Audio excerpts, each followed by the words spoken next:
I am, like many others, a recent devotee of Dr. Jordan Peterson.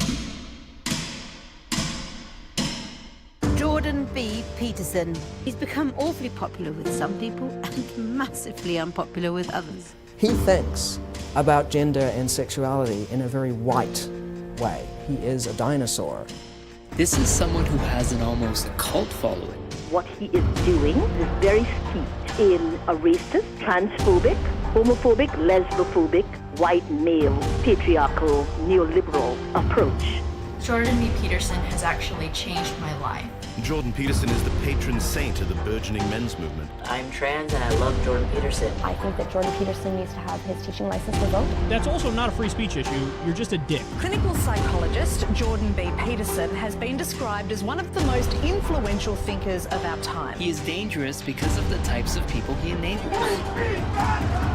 Aren't you just whipping people up into a state of anger? And not at all. You're just That's saying murderous. things though to provoke, aren't you? I mean, you are a provocateur. I never said You're like anything. the alt-right that you hate to be compared to. There's not a chance that I'm going to use left-wing authoritarian language to describe anything ever, period.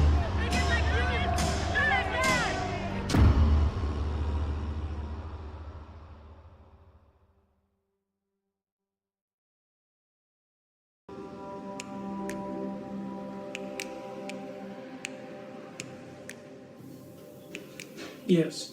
Yeah. Yes. Well, I think what happened too was that I nailed political correctness to an actual issue, because there's lots of videos decrying political correctness, but I think it's because I actually said there was something I would actually not do. I think people also have to start pushing back. And people also think, well, this is just a university problem. It's like, there is no such thing as just a university problem, because universities are the people who train the people who will be leaders in 15 years. Okay, well, it was really good talking to you guys. Okay, good. Yep. Bye.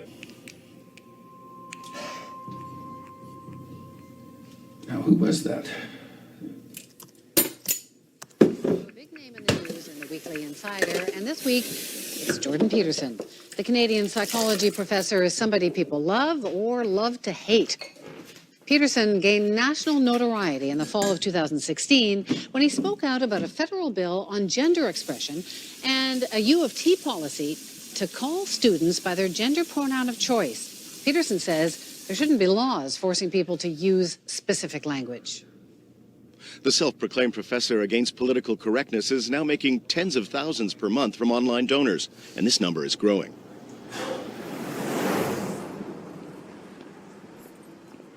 Politics was really something that had always been at the base of what he was worried about. Why do people fight wars, and why are people willing to sacrifice themselves? I've been studying authoritarianism for a very long time. It's been my life's work to inoculate people against ideological possession. It's the lesson that I try to teach people in my Maps of Meaning course. And then I've been keeping an eye on what's been going on with political correctness since the 1990s, when I taught at Harvard for 7 years. And there was a big resurgence of political correctness in the 1990s. But it sort of died off. But then something changed about 5 or 6 years ago. I noticed it in the speech codes and the sexual harassment codes and the idea of rape culture, and my graduate students' comments that they're nervous about teaching anything that has to do with gender or biology of gender because they're afraid of the potential kickback from students, or afraid of speaking out in public about their research on political psychology and personality. It's just an endless array of details indicating that the requirement to speak in the politically correct manner is becoming overwhelming. It just so happened that it was the trans pronoun issue that brought in this restrictive legislation that had forced speech content, which I think is a very bad idea in principle. Very, very dangerous idea.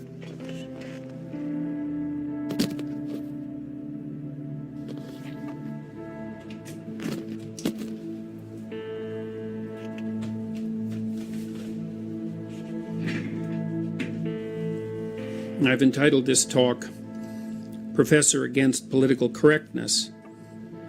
There are continually things happening in the universities and in the broader political world that make me very nervous. There was a first reading of legislation in the Federal House in Canada about a bill called C-16. And I'm very proud that on May the 17th, we introduced Bill C-16, an act to amend the Canadian Human Rights Act and the Criminal Code. The bill addresses a fundamental issue of equality and human rights, the discrimination and hate crimes experienced by trans and gender diverse Canadians. The changes to the law scare me. I can envision a student or a colleague insisting that I call them using gender-neutral pronouns. I'm not doing that. I'm not doing that. I don't recognize another person's right to determine what pronouns I use to address them. I won't do it. Now, my decision might be illegal, and maybe it's even a decision of hate, but I'm not doing it.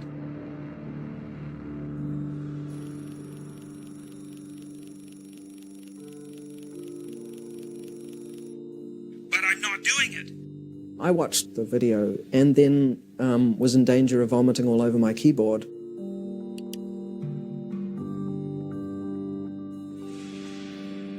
I started tweeting about it, and I made a number of comments basically calling out Peterson for being transphobic. But I just sort of felt that I could speak perhaps to having a little bit of lived experience as a non-binary and a trans person on campus, and I wanted to try to stick up for students who felt under fire from Peterson's remarks.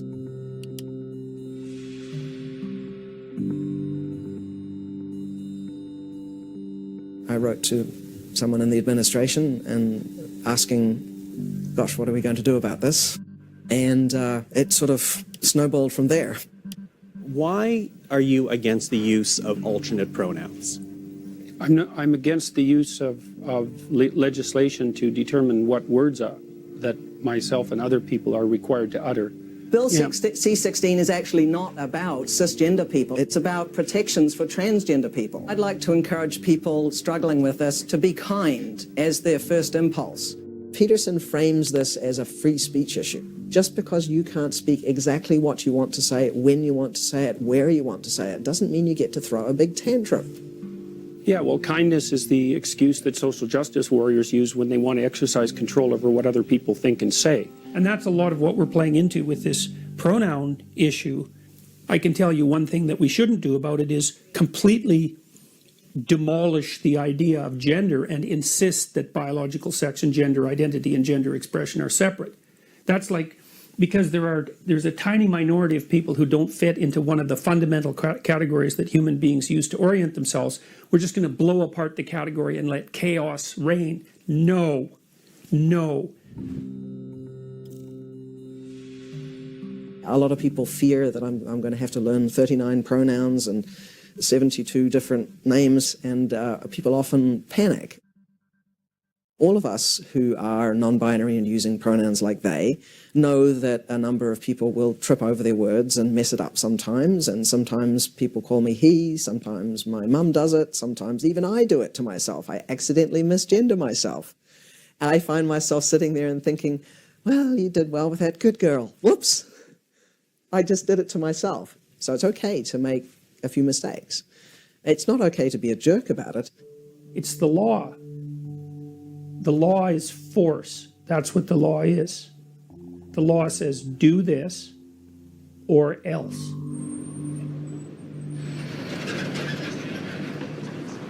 Everyone who is here who has seen the Peterson video, I want you to raise your hand if this is the very first time that you've ever heard anything like what he's saying.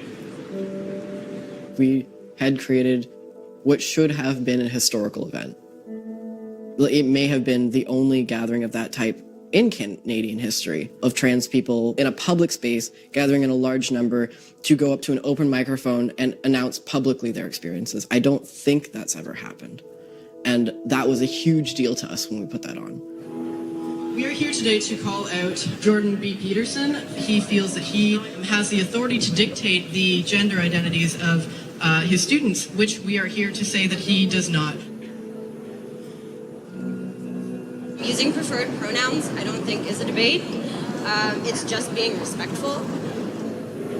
I attempted to kill myself 3 times last year. The result of the anxiety that comes from when you just decide to begin transition. It leads you to do things, horrible things. We'd also told media not to film like trans people without their consent. The media was all very responsible with that and respected our wishes, but Rebel Media wouldn't. And they kept like shoving their cameras in people's faces. Actually, I'm talking to people because I want to know whether they want a man to be fired. I want to know about Bill C-16. I want to know what they think about campus freedom. Everyone here can give their opinion on whether they think this is a campus with free speech. Anyone of any skin color or gender can give that opinion. Or like the Lauren Southern thing was like basic definition of like trans people being talked over. And they just kept being like, oh, it's a public space, we can do what we want. It's like, you keep saying that like what you can do, but you're not talking about what you should do. It's not ethical.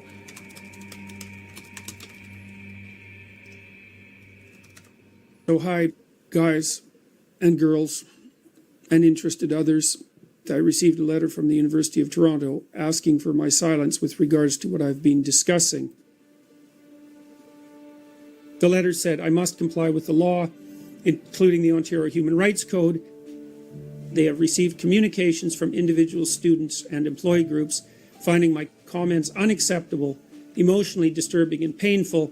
The statements, my statements, and the invective that has followed caused them to fear for their safety, and they've become the target of specific and violent threats.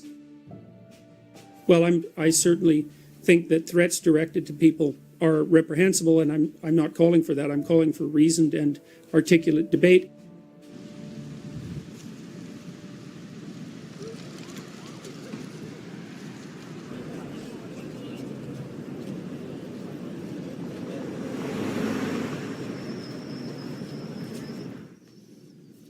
All right.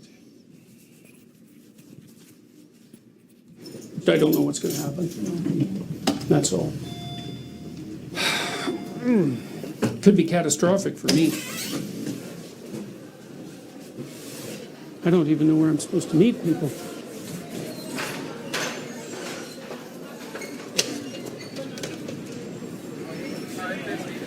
What you had to say was definitely needed. I think. Glad to hear it. I think there needs to be an open dialogue about this. God. Hello, good afternoon, U of T. Okay. It's a pleasure to finally meet you. How are you doing? I'm very good. I look forward to hearing you speak. Dr. Jordan Peterson will come out and speak after I do. And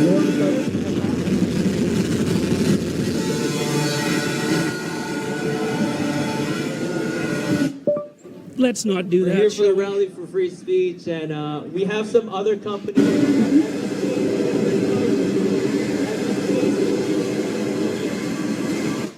Campus culture has been changing last. Other people thought that the event was organized by straight white males who had bigoted opinions and just wanted to use freedom of speech as a shield for their ignorance. People on the other side did not understand the people who are disagreeing with the social justice left. We feel that, yeah, there is an issue of political correctness. It's not because I'm completely ignorant. It's because I'm trying to think about those things and trying to form an opinion about those things. Shame! Shame! Shame!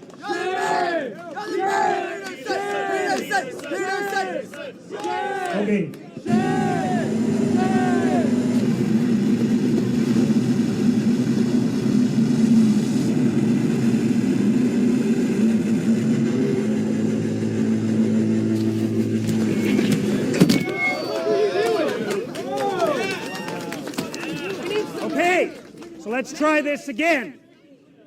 The reason I'm defending freedom of speech is because that's how people with different opinions settle their opinions in a civil society. And if we lose that, will lose so much you can't imagine. It's as a consequence of free speech and the ability to speak that people can put their finger on problems, articulate what those problems are, solve them, and come to a consensus. And we risk losing that. Now, the radical left activists are trying to turn this into an argument about sexual politics. And it's only nominally about sexual politics. It's about language that's designed to control our freedom of expression. I'm asking each of you, as individuals, and to say clearly and carefully what you have to say. I just express my profound gratitude for what you're doing. Hey, thank you. Very much. Very good. To those of you who aren't very happy with me, well, make your case known. And to those of you that are, then say what you bloody well have to say. Because if you don't, there's going to be trouble. Get all their faces. Smile, bitch. What you want? Take it for you to be here. What are you? What are you? You fucking your fist outside?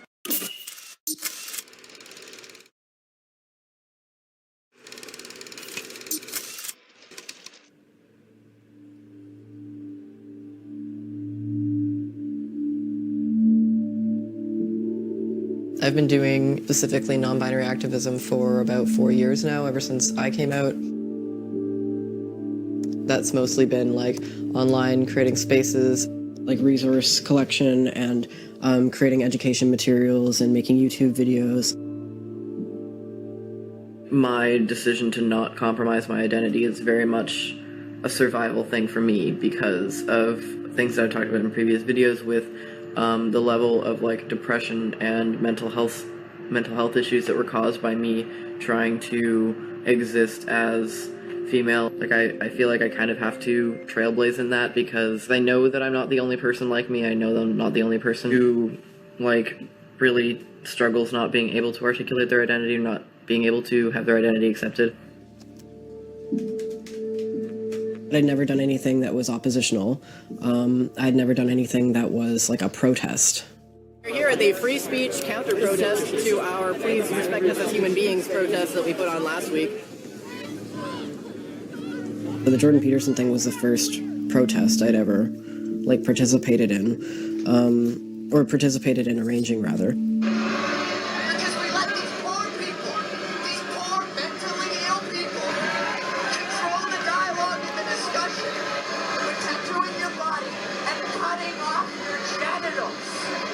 It shows the kinds of things that were being said at that and the reason why people thought that it was important to counter-demonstrate that.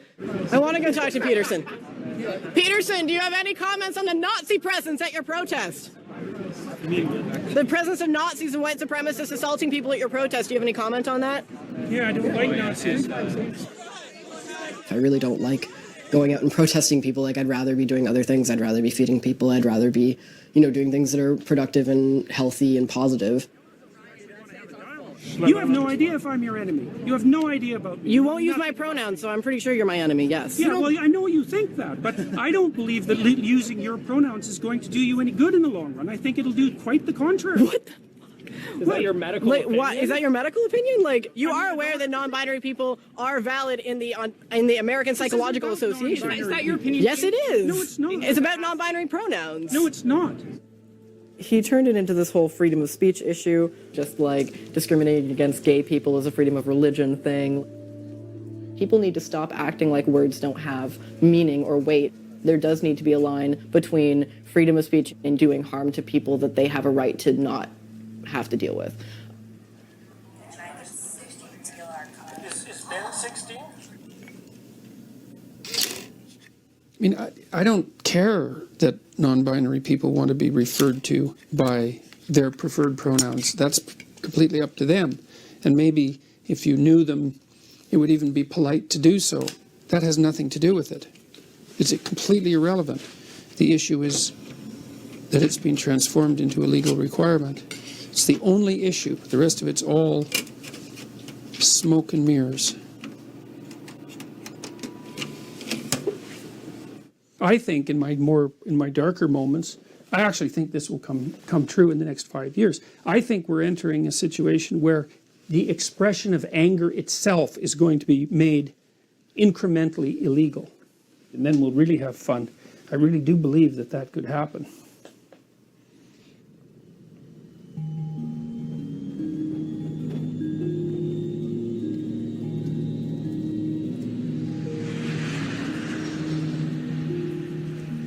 I mean, it's undeniable now that if you are not on the left in a grad program, there's just constant little subtle, or not so subtle, reminders that you don't belong. And now suddenly this is not just a faculty issue anymore. Between 2015 and 2017, the danger of speaking honestly about what you think about an academic or intellectual proposition has skyrocketed. The risk of being mobbed, ostracized, formally investigated has skyrocketed. Come on in, let me show you our bias reporting system. So in every bathroom, as far as I know, is the phone number, the email address, and the website where students can report professors or each other for bias incidents.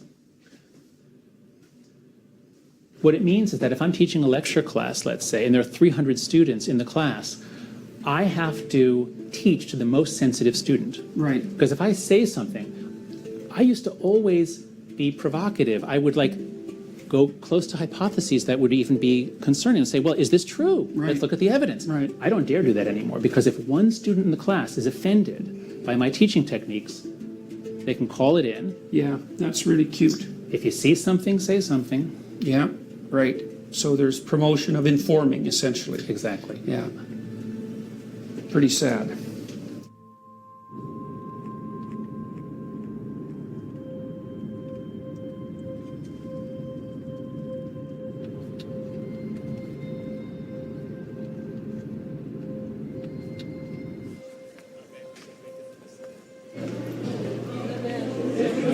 Guys, listen up. Listen. Security services is in this building. We've been working with them for a while. We have officers outside. So please, everyone, if we can be respectful and we can leave. Piece of shit! Transphobic piece of shit! Transphobic piece of shit! Transphobic where we draw the line. This is where we draw the line. This is where we draw the line. This is where we draw the line. This is where we draw the line. This is where we draw the line. Let them speak. Let them speak. Let them speak. Let them speak. Let them speak. Let them speak. So I've received. Listen, you can honk that, but if you're definitely with it, I will take it away from you. You understand? If you want me to take that. I'm not kidding. Freedom of speech, it applies to air horns too. No, it doesn't apply to yes, deafening me.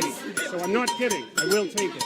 Your words don't hurt honk my me again. ears. My snowflake ears are hurt by your hard words. Campus security. So.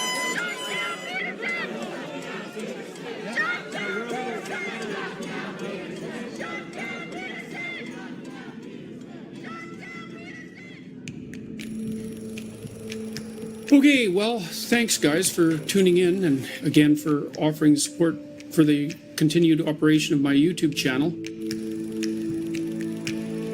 We're in a chaotic time, and I've got letters from people all over the world who tell me how they can't say what they think. Jordan Peterson. Jordan Peterson, the unprecedented international media phenomenon. I figured out how to monetize social justice warriors. This is Sam Harris, and today I am speaking with a guest who has become quite famous online for standing in opposition to changes to the Human Rights Code in Ontario, Canada. And he is actually the most requested guest I have had at this point. Head northwest. Hi all. Are you coming to the talk? What time is it? 6:30. 6:30? I'll be there. Looking forward to it. Jeez, I'm a name brand guy. Are you? Yeah, it's pretty fucking weird. The danger of fame. I can't say that I'm particularly comfortable with it, which might seem to be rather hypocritical, as it isn't like I've shied away from exposing my views in public.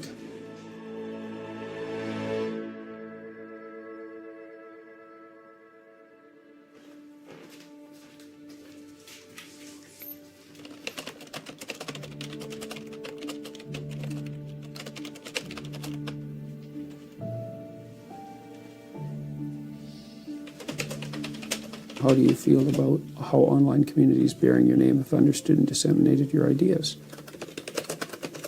It's as if I have launched 1,000 messages in 1,000 bottles. More like 7 million. Yeah. The public response has been overwhelmingly positive, so I think that's given him like steam. You know, it's made it easier for him to just keep at it. I was super stressed out at the beginning when I know there was talk about how this could lead to being charged or going to jail. Especially because he didn't know whether his job is, a problem anymore, but he was definitely worried about that at the beginning, although he'd put it on the line and he was deciding that if it happened, it happened. It was really stressful for him just to have made that decision. Hopefully the monster that is forming around me won't eat me. Now imagine living here and walking home from work when all of a sudden you notice this, a poster calling you a racist, a sexist, and associated with neo-Nazis. Well, it's the reality for one University of Toronto professor who's known for being opinionated, but is this considered as defamation? A neighbor came over with a poster and said, I found this in the park. And I looked at it and I thought, wow, isn't that something? It said I was a community menace, essentially. It was a community safety warning. It was put up all around my neighborhood, my home neighborhood, which is a message of sorts. No more compromising. The people are rising. No more compromising. The people are rising. No more compromising. SEED stands for Shut Them Down Everywhere. So that was the organization that we made. Jordan Peterson may not be in the traditional sense a fascist who is very militarized, but he's organizing other people who absolutely have fascistic tendencies, and that's dangerous. These people are catering to a demographic that would like to see all women in hijab have to take their hijab off. They would like to see people who would prefer to be called they and them shunned. It described me as the typical bigot, transphobe, racist, far right. Well, you can just crank out the terminology, I think that Jordan Peterson needs to have his teaching license revoked. I think his tenureship needs to be revoked. How many students graduated under him, that have gone out into the world with these wrong ideas about people? It's like, we know where you live. It's like, yeah, okay. Our next guest is the kind of guy people either love or hate. Clinical psychologist Jordan B. Peterson has been described as one of the most influential thinkers of our time, but also as an alt-right figurehead who spouts conspiracies. Why do you think it is that so much of what you say is so very popular with the alt-right? People associate you with pandering to like white supremacists. You are a provocateur. I never said You're like anything. the alt-right that you hate to be compared to. Because the political agenda that I opposed was being driven by the people on the radical left. Those are the people that I've been taking to task, let's say. Didn't expect that the initial reaction would be, oh, you must be a Nazi. And then one last thing. I'm not exactly sure what to make of the alt-right and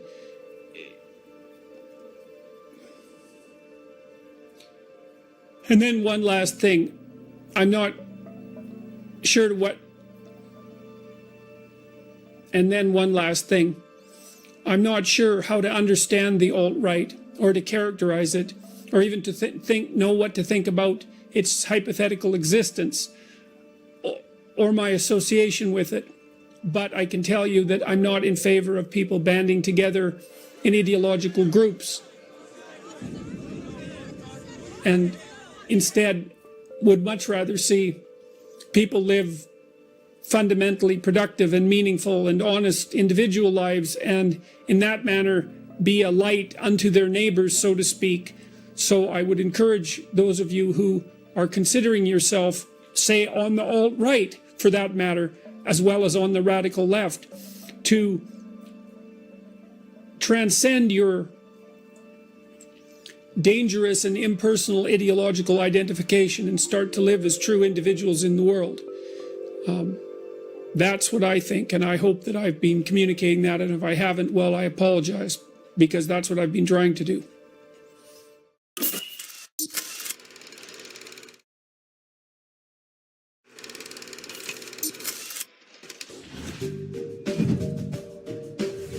The truth is something that burns. It burns off dead wood. And people don't like having their dead wood burnt off. Keep talking, bucko. Sort yourself out. The more responsibility you take on, the more meaning your life has. I've been telling people online in various ways and in lectures that they should start fixing up the world by cleaning up their room. So imagine you're dealing with someone who's hoarding. There's like 10,000 things in their house. There's maybe 100 boxes, and you open up a box, and in the box there's some pens and some old passports and some checks and their collection of silver dollars, and there's boxes and boxes and boxes. It's just absolute chaos in there. Absolute chaos, not order, chaos.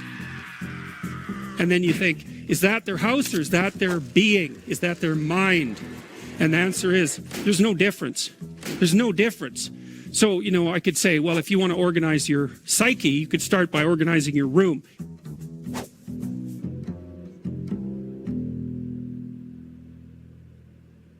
So people have been taking the things that I've been saying and making them into merchandise. These are bumper stickers that someone sent me. There's about, I don't know how many of them, but quite a few. Clean your room, which has become some kind of an internet meme. You'd be horrified to see this room. This is the only room in the house that's messy. I can't really keep up with everything. That'll teach me to be mouthy about cleaning up your room.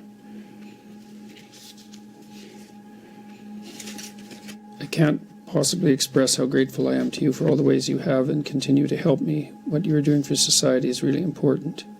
Thank you for standing up for free speech, objective thought, and science, for men, for the values of tradition and the lessons of history. You are helping me make sense of the world. I don't know what to make of it. It's all part of the same strange thing, I suppose, whatever that thing is. Sharp. What goes here? What have we got here? Oh, those are silly. That's a poster that someone spent an awful lot of time making, which is, well, I don't even know what to say about that.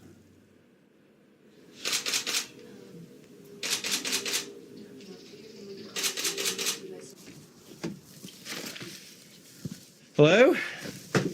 Jordan? Mm-hmm.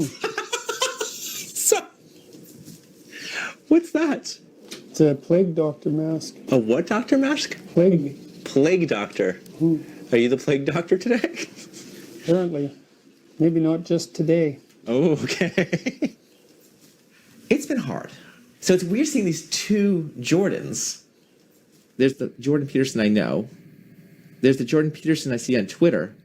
And then there's the cult of Jordan Peterson, which also has its own ideas, which are sometimes only somewhat correlated with what he actually believes. Have your neighbors actually talked to you about this? Not much. I mean, I really haven't seen anyone. Yeah. You know? I mean, how much have we seen each other? Not much. Right. And I see you more than I see anyone else. Wow. Yeah, so how's the band going, man? Pretty well. Hey, sure. I have been watching your lectures on YouTube recently, and How you doing, man? I'm Jesse Cook. Nice to Hi, meet you. Jesse. You have helped me through a lot of mental shit in the past month, and I just I'm wanted to thank glad to hear that. What sort of thing? Just going through some depression, anxiety issues. My life was out of order, and you know, your lectures just gave me like a bit of space to work myself through, you know. Good. Yeah, I don't know how to explain it. You explained it. Yeah. That's fine. Yeah, man. Yeah. Well, I'm really happy to hear that. I'm so thankful to fucking meet you and say hello to you. Yeah, well, it's a namaste. pleasure. Keep up the great work. My I pleasure, hope man. To see you again one day. Good to meet you. He's having so many adoring fans. He's having so many people coming to him. And then he's also being confronted by people who he sees as mischaracterizing him. I mean, I get upset when I read some of the horrible things he says, and he does say horrible things sometimes.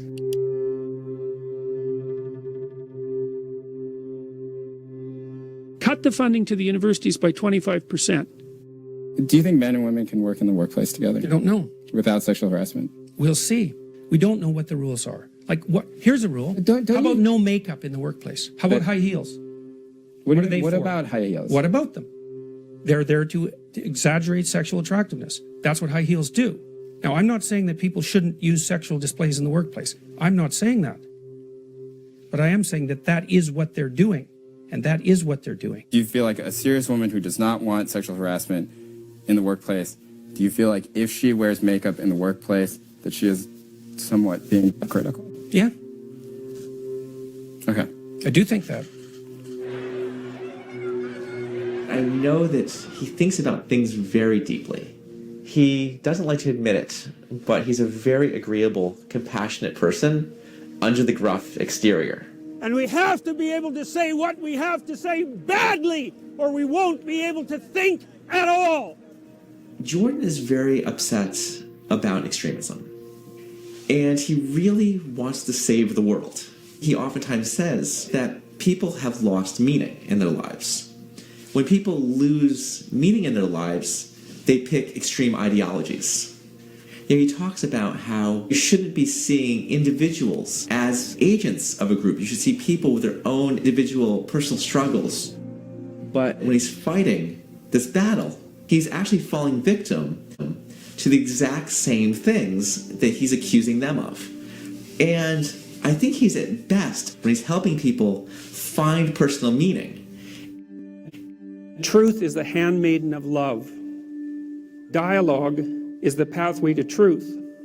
Humility is recognition of personal insufficiency and the willingness to learn.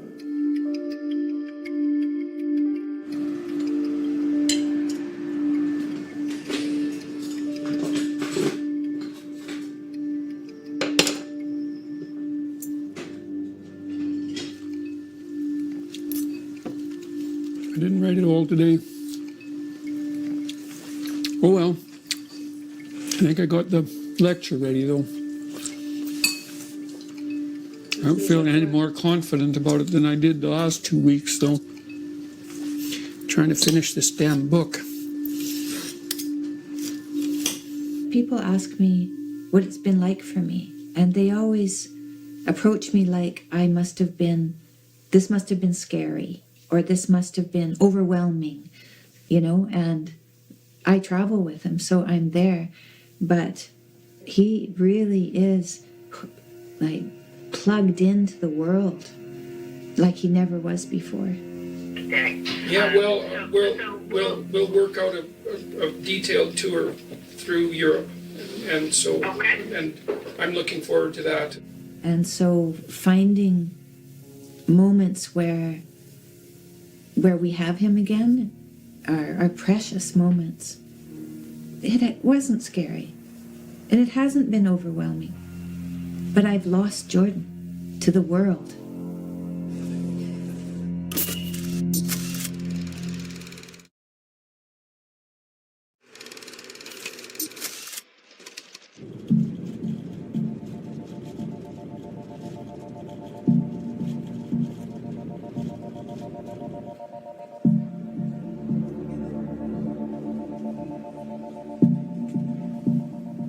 University of Toronto professor Jordan Peterson has become a true phenomenon. That's not an overstatement. His book, 12 Rules for Life, An Antidote to Chaos, may just be the biggest bestseller ever written by a Canadian author.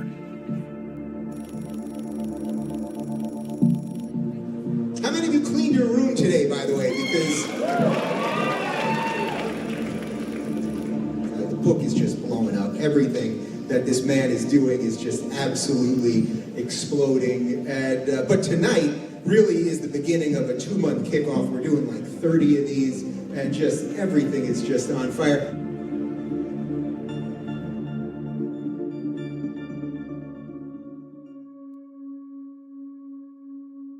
I'm not a huge fan of the fact that this documentary is being made, because I think I said to you at the beginning that I thought that if a documentary was going to be made about what was happening at all, it should focus on the trans community and how the trans community has been affected by this. I thought that positioning it through a focus on Jordan Peterson was just going to contribute to his, notoriety, or him building up some anti-hero identity for himself. Watching how the things have developed, and he's stayed in the news and people still talk about him, and like just getting way more distance off that controversy that he started than anyone who was opposed to him did. I feel like totally blindsided by all of this. But, I guess I've just realized that if you're going to put yourself out there and call yourself an activist, and you have to do it. And I have almost a social responsibility having put myself in that position. And so I was very scared, and I remain very scared. So I'm worried about someone finding out where I live. I'm worried about having my house broken into. I'm worried about being assaulted on the street. Even talking to you and making the decision to participate in this, I've already reconciled that that's probably going to happen to some degree. Right. All right. Okay. Very nice. Good to meet you, man. I'm glad you came. One, two, three. Hello. Good talk. Thank you. 2, 3. Well, it's changed my life. It's undoubtedly changed me. I don't know how. I haven't had enough time to think about it. So imagine that something really incomprehensible is happening to you. You can't believe it. You have no place in your conceptual structure to account for that. And so you feel as if it's not real. That's what derealization means. It means this isn't my life. This isn't real. You're separated from it. It's because you can't comprehend it. Well, every time I wake up, it's like I wake up and then it hits me that all this is happening. And he's become a good friend of mine, and I'm thrilled and honored to bring up Dr. Jordan Peterson, everybody.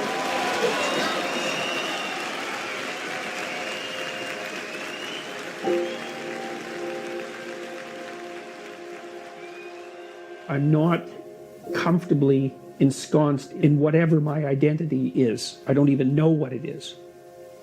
And I haven't dealt with that completely because I don't know how, but also because events have been so continual and continually overwhelming that I just have been operating from one day to the next. And I keep thinking, well, the wave is going to peak and then recede, but that hasn't happened even a little bit, not even a bit. In fact, I think quite the contrary. It just leaves me speechless.